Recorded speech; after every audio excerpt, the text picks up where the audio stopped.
So this is a 1981 Sony ICF-C16L. It's one of the earlier Digimatic digital clock radios. I thought I'd make this video because there doesn't seem to be a lot of information about this model. I think it is quite a rare one.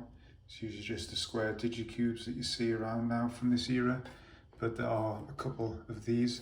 These were listed in the catalogues as being like the deluxe model, and it had, you know, extra buttons for changing the hours and minutes, which the digicubes don't. They just have a single button for changing, like fast forwarding the time or rewinding the time. This one is quite unique in this shape, in that it has... You can also catch Anne-Marie, May Stevens, Becky Hill and Tom Grennan. You can get your tickets right now. Oh, that's the radio on, as it has a little LED on the tuner. It's on all the time, it doesn't light up when it hits the station, but the other clock, I think the C17 that came after this, that doesn't have that indicator on. And this one also has a very handy alarm indicator here. So when the alarm's set, you get a little visible light here, and none of the other ones do that, which I find incredibly frustrating. I'm using a white digicube upstairs as a bedside clock of my own, and there's no way of knowing if the alarm's on without looking at this dial on all the other models except this one. So that's really handy. So the dial at the top, usually in the off position, just showing the time. To set the alarm, turn it to here, press these buttons, that's the hour, that's the minute. If you want to set the time, push this button here and turn that, then set the time. If you want to hear the radio, just switch it on to there. The little light comes on, it's the volume.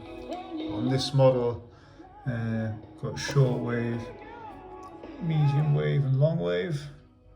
And if you switch it to here, that means the radio is going to go off at the alarm time.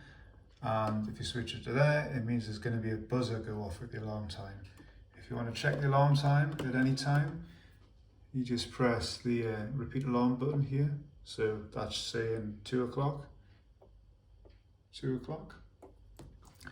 Other things on here is, obviously that's like a snooze.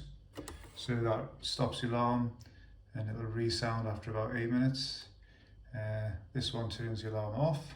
Sleep, that's on a night time. If you want to listen to the radio for, say, like an hour, you just press it. Radio comes on, tells you how many minutes it's going to take to go off. So if you want to have it just for 10 minutes, that'll do it. When it comes to 10 minutes, it switches itself off automatically. Another thing on this one is you have the dimmer control. So you can have it really dim or really bright.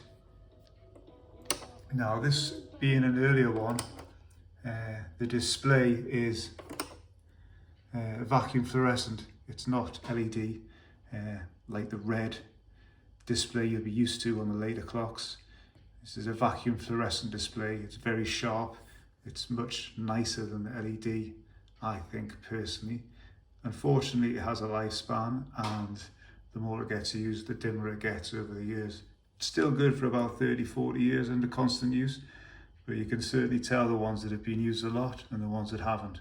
This one hasn't had a lot of use at all. This display is really super bright, in my experience, picking these older clocks up. So that's it. Quite a rare model. It also has a battery backup here, so you can put a 9-volt battery on.